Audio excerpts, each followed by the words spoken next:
Magbibideo kami kasi itong dalawang magkapatid nito walang magawa sa buhay. Gagawa sila ng pauso ng mga batang chikiting.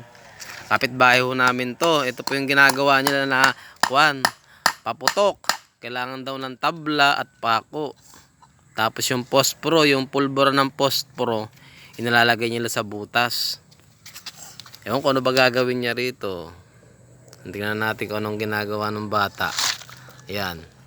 Gumawa siya ng butas.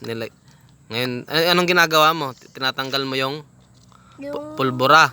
Nasa akin na to Na sinalagay mo sa butas sa may tabla. O yan yung pinapauso niya ngayon. Nung kabataan ko hindi uso yan eh. Wala. Diba yung sa amin hindi pokpok. O tabla. Ayan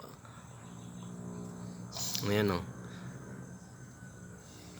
Saan mo ba natutunan yung paggawa ng ganyan, Nas? Sa TikTok. At TikTok din yan pala. Hindi may nauna na pala sa TikTok.